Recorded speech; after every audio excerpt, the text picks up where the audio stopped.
Assalamu alaikum, class 9th. I am the teacher of physics. Lecture number 2. आज हम देखेंगे physical quantities. All measurable quantities are called physical quantities. जितनी भी हमारे पास measurable quantities हैं जिनके हम पे मैच कर सकें उन quantities को क्या कहते हैं? Physical quantities कहते हैं. उसमें एग्जांपल्स क्या हैं हमारे पास? कुछ एग्जांपल्स मैंने यहाँ पे लिखी हैं. वो है टाइम है, लेंथ है एंड मैस ईटीसी. ये हमारे पास इसकी एग्जांपल्स है. टाइम को भी मेजर कर सकते हैं, लेंथ को भी हम मेजर कर सकते हैं, मैस को भी मेजर कर सकते हैं. तो ये हमारे पास क्या कहलाएंगी? Physical quantities कहलाएंगी. तो अब हमारे पास जो करेक्टरिस्टिक्स हैं वो हम देखेंगे कि फिजिकल क्वांटिटीज की कितनी करेक्टरिस्टिक्स होती हैं. There are two characteristics of physical quantities. हमारे पास जो फिजिकल क्वांटिटीज हैं इसकी हमारे पास दो करेक्टरिस्टिक्स होती हैं, दो खसूसियात होती हैं. वो क्या होती हैं? मैग्नीट्यूड होती है और दूसरा उसका यूनिट होता है. Magnitude which is in numerical form, ये नंबर की फॉर्म में होता है. और उसका सेकंड इसके हमने जो करेक्टरिस्टिक देखी थी वो क्या है? यूनिट है. हमें एग्जांपल से पता चलेगा कि हमारे पास इसकी करेक्टरिस्टिक्स ये कैसे इन दो करेक्टरिस्टिक्स को प्रूव करती है. ठीक है. If the length of student is 104 centimetre. अब इसमें हमारे पास देखें लेंथ दी गई है. लेंथ इसमें दो चीज़ें हैं, एक 104 है और दूसरा हमारे पास cm है, सेंटीमीटर है. अब जो हमारे पास 104 है ये क्या है? 104 इज मैग्नीट्यूड.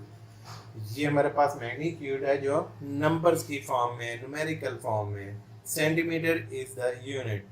अब दो चीज़ें जो हमने करेक्टरिस्टिक्स देखी थी तो इस एग्जांपल में हमारे पास दोनों करेक्टरिस्टिक्स मौजूद हैं. तो अब हम देखते हैं जो हमारे पास करेक्टरिस्टिक्स हैं, अगर इनमें से एक भी करेक्टरिस्टिक मिसिंग हो तो हम उस बात को समझ नहीं सकते. अगर हमने मीनिंगफुल हमारे पास जो स्टेटमेंट होगी उसमें ये दोनों करेक्टरिस्टिक्स मौजूद होंगी. Magnitude and unit both are necessary for meaningful statement. ये किसी भी मीनिंगफुल स्टेटमेंट के लिए ज़रूरी है कि इन दोनों चीज़ों का मौजूद होना.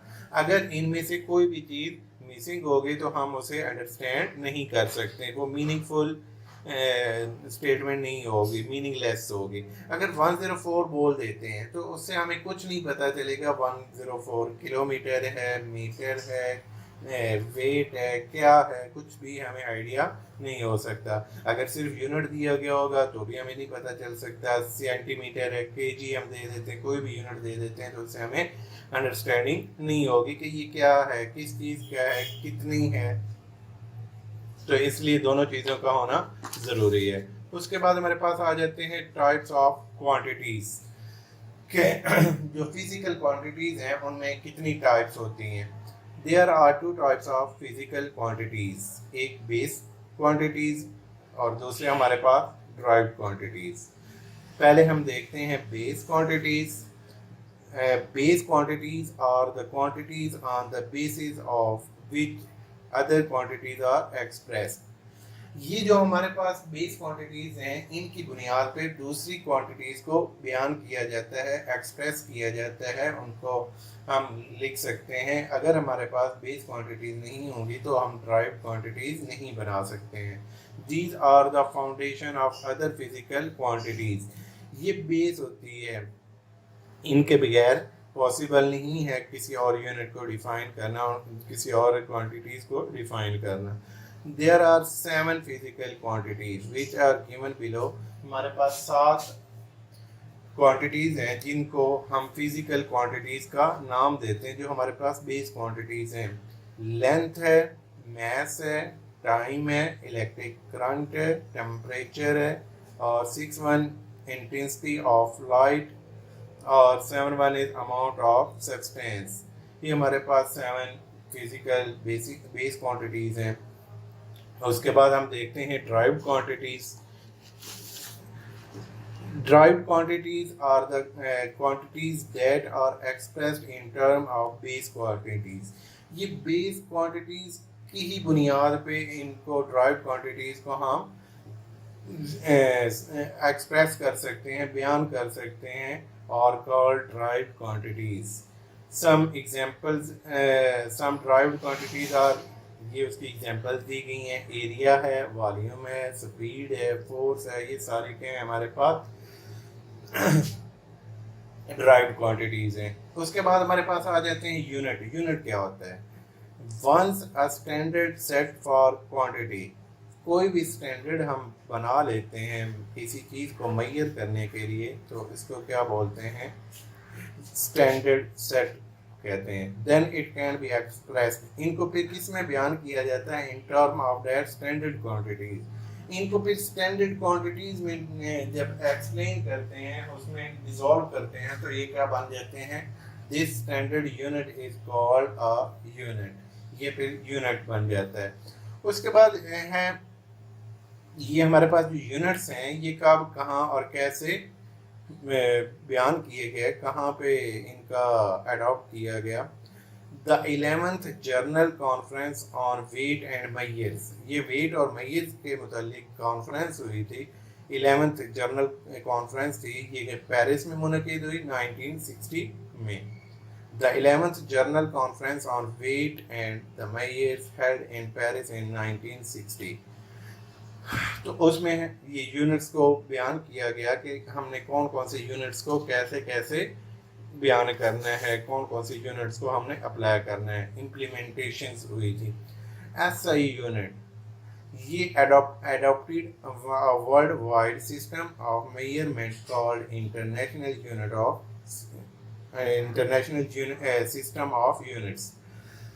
तो हमारे पास ये जो हमने प्रीवियस कॉन्फ्रेंस देखी, उस कॉन्फ्रेंस में ये हमारे पास वर्ल्ड वाइड, उन्होंने कहा कि ऐसा सिस्टम हो जो पूरी दुनिया में अप्लाई किया जा सके। तो ऐसे यूनिट्स को उन्होंने क्या नाम दे दिया? System international system of unit. The international system of units is commonly referred as SI, यानी कि system international unit, international system of units इसे बोलते हैं। उसके बाद हमारे पास आ जाती हैं टाइप्स ऑफ यूनिट्स। जैसे हमारे पास टाइप ऑफ क्वांटिटीज थी, फिजिकल क्वांटिटीज के हमने टाइप्स देखी थी, सेम लाइक दिस ये टाइप्स ऑफ यूनिट्स भी हैं। इसमें हमारे पास दो किस्म के होते हैं, एक बेस यूनिट्स होते हैं, एक हमारे पास ड्राइव्ड यूनिट्स होते हैं। नेम से ही ज़ाहिर हो रहा है, जो बेस यूनिट्स हैं ये बेस क्वांटिटीज़ के लिए होते हैं, ड्राइव्ड यूनिट्स ड्राइव्ड क्वांटिटीज़ के लिए होते हैं। तो अभी हम देखते हैं base units. The units that describe base quantities are called base units. Each base quantity has its SI unit, यानी कि हमारे पास जो बेस क्वांटिटीज़ थे उनके लिए जो यूनिट होंगे वो भी बेस यूनिट होंगे, और उनके लिए जो एसआई यूनिट है वो अभी हम यहाँ पे देखते हैं। बुक पे पेज नंबर 6 है, तो यहाँ पे table 1.1 base quantities their SI unit with symbols. Length है, लेंथ का जो सिंबल है वो स्मॉल एल है, उसका यूनिट क्या होता है? मीटर होता है। सिंबल उसका क्या होता है? एम। इसी तरह मैथ है, मैथ के लिए मैथ का जो सिंबल है वो स्मॉल एम है, और इसका जो यूनिट होता है वो क्या होता है? किलोग्राम होता है। और किलोग्राम का जो सिंबल है वो केजी है। टाइम, टाइम का सिंबल टी है, यूनिट इसका सेकंड होगा, और सेकंड को स्मॉल एस से शो करेंगे। इलेक्ट्रिक करंट, इसका आई होता है, कैपिटल आई, इसका सिंबल है। एम्पेयर इसका यूनिट है, कैपिटल ए इसका यूनिट का सिंबल है। इसी तरह इंटेंसिटी ऑफ लाइट, इसका जो सिंबल है वो क्या है? कैपिटल एल है, और यूनिट इसका क्या है? कैंडेला है, सी डी। इसी तरह टेम्परेचर, टेम्परेचर हमारे पास कैपिटल टी होता है, इसका जो यूनिट है वो केल्विन है, केल्विन का सिंबल के है, कैपिटल के। इसी तरह अमाउंट ऑफ सब्सटेंस, कोई भी हमारे पास अमाउंट होगी सब्सटेंस की, तो उसके लिए एन सिंबल होगा, और यूनिट उसका मोल होगा, और मोल का जो सिंबल है वो MOL है। इसके बाद हम देखते हैं, वापस अपने पेज पे आते हैं। तो उसके बाद हमारे पास आ जाते हैं derived units. The units used to measure derived quantities are called derived units. जो हमारे पास ड्राइव्ड एक क्वांटिटीज को मेजर करने के लिए यूनिट्स यूज होते हैं उनको हम ड्राइव्ड यूनिट्स कहते हैं। तो उसके बाद हम हमारे पास आ जाते हैं derived units are defined in terms of base units and जी हम देख रहे थे ड्राइव्ड यूनिट्स। ये ड्राइव्ड यूनिट्स कैसे हमारे पास यूनिट्स बनते हैं, इनको डिफाइन कैसे किया जाता है। Derived units are defined in terms of base unit and are obtained by multiplying और डिवाइडिंग वन और more base unit with each other. ये हमारे पास क्या होते हैं, बेसिकली मैंने पहले भी बताया कि जो हमारे पास ड्राइव्ड यूनिट्स होते हैं ये खुद नहीं बने होते, ये बेसिकली बेस यूनिट्स की हेल्प की से ही यूनिट्स ये ड्राइव्ड यूनिट्स बनते हैं। तो इसमें हमारे पास जो ड्राइव्ड यूनिट्स हैं ये कैसे बनते हैं, या बेस यूनिट्स को मल्टीप्लाई करने से ये बन रहे होते हैं या डिवाइड करने से बन रहे होते हैं। इस तरह ये हमारे पास बेस ड्राइव्ड यूनिट्स जो हैं बेस यूनिट्स की मदद से बनते हैं। तो अब हम जैसे हमने बेस क्वांटिटीज़ का टेबल देखा था, इसी तरह अब हम देखते हैं derived units and their SI unit with symbols. तो इसमें हमारे पास पहला क्या है, स्पीड है, सिंबल इसका स्मॉल वी है, इसका यूनिट मीटर पर सेकंड होता है जिसे एमएस पावर -1 बोलते हैं या मीटर पर सेकंड बोलते हैं। इसका बाद हमारे पास है एक्सेलरेशन, इसका सिंबल स्मॉल ए और इसका यूनिट होता है मीटर पर सेकंड और इसका जो सिंबल है वो मीटर पर सेकंड स्क्वायर होता है। जहाँ पे ये मीटर पर सेकंड लिखा हुआ है यहाँ पे हम डायरेक्ट भी मीटर पर सेकंड स्क्वायर बोल सकते हैं। उसके बाद वॉल्यूम है, वॉल्यूम का जो सिंबल होता है वो कैपिटल वी होता है, यूनिट इसका क्यूबिक मीटर होता है, एम की पावर 3 होता है। उसके बाद होता है फोर्स, फोर्स का जो सिंबल है वो कैपिटल एफ है, यूनिट इसका न्यूटन होता है, सिंबल इसका एन होता है या क्या हो सकता है किलोग्राम मीटर पर सेकंड स्क्वायर हो सकता है। उसके बाद हमारे पास आ जाता है प्रेशर, प्रेशर का जो सिंबल है वो पी होता है कैपिटल पी, इसका यूनिट होता है पास्कल, पास्कल का सिंबल होता है पी ए और न्यूटन मीटर पर सेकंड स्क्वायर। उसके बाद हमारे पास आ जाता है डेंसिटी, डेंसिटी के जो सिंबल होता है वो रो होता है, यूनिट इसका किलोग्राम पर क्यूबिक मीटर होता है, केजी एम की पावर -3। और इसी तरह हमारे पास चार्ज है, चार्ज का जो सिंबल है वो क्यू होता है, यूनिट इसका कॉलम होता है, सिंबल इसका CRAS होता है। तो अब हम देखते हैं क्या हमने इसमें लर्न और राइट क्या कुछ करना है।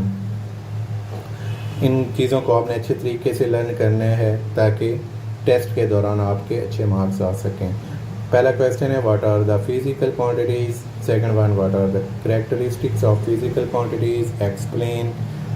Third one what are the types of physical quantities. Fourth one what is the difference between base quantities and derived quantities. इसके बाद आपने what are the base quantities, ये क्वेश्चन नंबर 5 है। इसमें आपने जो हमने बेस क्वांटिटीज़ की 7 में वो देखे हैं एग्जांपल्स, वो हमने राइट करने हैं, वो आपने राइट करने हैं। उसके बाद डिफाइन यूनिट, यूनिट के बाद आ जाता है 7 question weight when and where weight and measures conference was held. उसके बाद 8 क्वेश्चन है define SI unit. Question number 9 what is the difference between base and derived units. और 10 पे लास्ट जो हमारा क्वेश्चन है write all base and derived units, उनके symbols complete आपने वो टेबल जो हमने अभी देखा है उसको आपने अच्छे तरीके से याद भी करना है और लिखना भी है। ओके, अल्लाह हाफिज़। आज का लेक्चर एंड हुआ।